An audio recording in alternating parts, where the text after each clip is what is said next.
ಪಟ್ಟಣದ ಶ್ರೀ ಸಿದ್ದವೀರೇಶ್ವರ ಮಠದಲ್ಲಿ ಆದಿ ಜಗದ್ಗುರು ರೇಣುಕಾಚಾರ್ಯವರ ಜಯಂತಿ ಮಹೋತ್ಸವದ ಅಂಗವಾಗಿ ಜ್ಞಾನಜ್ಯೋತಿ ಪ್ರವಚನ ಕಾರ್ಯಕ್ರಮ ಭಕ್ತಿ ಭಾವದಿಂದ ನೆರವೇರಿತು. ಶ್ರೀಮಠದ ಪೀಠಾಧ್ಯಕ್ಷರಾದ ಕ್ರಿಯಾಶೀಲ ಶ್ರೀರತ್ನ ಷಡಕ್ಷರಿ ಬ್ರಹ್ಮ ಶ್ರೀ ಸಿದ್ದವೀರ ಶಿವಾಚಾರ್ಯ ಮಹಾಸ್ವಾಮಿಗಳು ಸುಕ್ಷೇತ್ರ ಪಂಚಗ್ರಹ ಹಿರೇಮಠ ದಿಗ್ಗಾಂವ್ ನಾಗಾವಿ ಚಿತ್ತಾಪುರ ಗುರುಗಳ ದಿವ್ಯ ನೇತೃತ್ವದಲ್ಲಿ ಕಾರ್ಯಕ್ರಮ ಜರುಗಿತು. ಕಾರ್ಯಕ್ರಮದ ಆರಂಭದಲ್ಲಿ ಆದಿ ಜಗದ್ಗುರು ರೇಣುಕಾಚಾರ್ಯರ ಭಾವಚಿತ್ರಕ್ಕೆ ಪೂಜೆ ಸಲ್ಲಿಸಿ ಗೌರವ ನಮನ ಸಲ್ಲಿಸಲಾಯಿತು.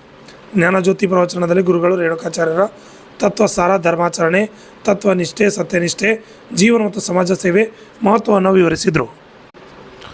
ಕಾರ್ಯಕ್ರಮದಲ್ಲಿ ಅತಿಥಿಗಳಾಗಿ ಚಂದ್ರಶೇಖರ ವಂಟಿ, ಗಂಗಾಧರಯ್ಯ ಸ್ವಾಮಿ ಹಿರೇಮಠ, ಬಸಯ್ಯ ಸ್ವಾಮಿ ಸಾತ್ನೂರ್, ಚಂದ್ರಪ್ರಕಾಶ್ ತಿರ್ಮೂಲ್, ಶರಣಗೌಡ ಪಾಟೀಲ್, ಬನ್ನಯ್ಯ ಸ್ವಾಮಿ, ಮಲ್ಲಿಕಾರ್ಜುನ ಕೋಟಿಗೆ, ಧೂಳಪ್ಪ ಅವಂಟಿ, ಉಮೇಶ್ ಸಾಸ್ಬಾಳ್, ದೇವೇಂದ್ರಪ್ಪ ಸಜ್ಜನ್, ನಿವೃತ್ತ ಶಿಕ್ಷಕರಾದ ದೇವೇಂದ್ರಪ್ಪ ಹಾಜರಿದ್ದರು.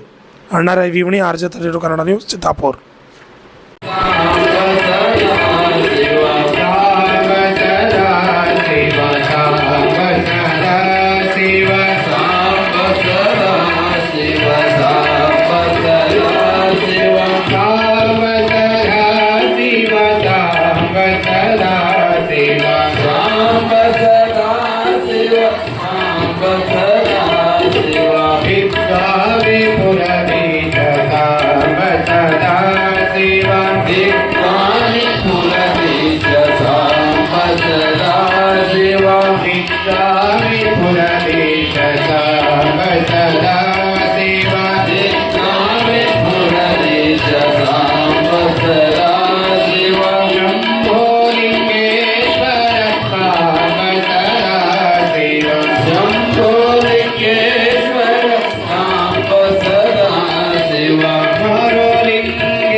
ಸುಖ ಇದೆ, ಏನ್ ಬಿಟ್ರೆ ಸುಖ ಇದೆ ಅಂತಕ್ಕಂಥ ಬಹಳ ವಿಸ್ತಾರವಾಗಿ ತಿಳಿಸಿದರು.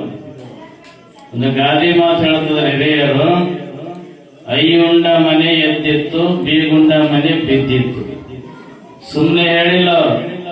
ಯಾಕಂದ್ರೆ ಆಗಿನ ಕಾಲದಲ್ಲಿ ಪ್ರತಿನಿತ್ಯನೂ ಜಂಗಮರು ಊಟ ಮಾಡಿಸ್ತಾ ಇದ್ರು, ಜಂಗಮರು ತೀರ್ಥ ಹೋಗ್ತಾ ಇದ್ರು. ಆದ್ರೆ ಈಗೂ ಕೂಡ ಇದೆ, ಸಂಸ್ಕಾರ ಇಲ್ಲ ಅಂತಿಲ್ಲ. ಆದರೆ ಆ ಸಂಸ್ಕಾರ ತಿಳಿಯತಕ್ಕಂತ ವ್ಯಕ್ತಿಗಳು ಬೇಕಾಗಿದ್ದಾರೆ. ನಮ್ಮ ವೀರೇಶ ಶಾಸ್ತ್ರಿಗಳಂತವ್ರು ಆಗಾಗಲೇ ಹೇಳುತ್ತಾ ಹೋದಾಗ, ನಮ್ಮಂತವ್ರು ಆಶ್ರಯ ಹೇಳುತ್ತಾ ಹೋದಾಗ ನಮ್ಮ ಜನ ಜಾಗೃತ ಆಗ್ತಾ ಇದ್ದಾರೆ. ಶರಣ ಹೇಳ್ತಾ ಇದ್ದಾರೆ,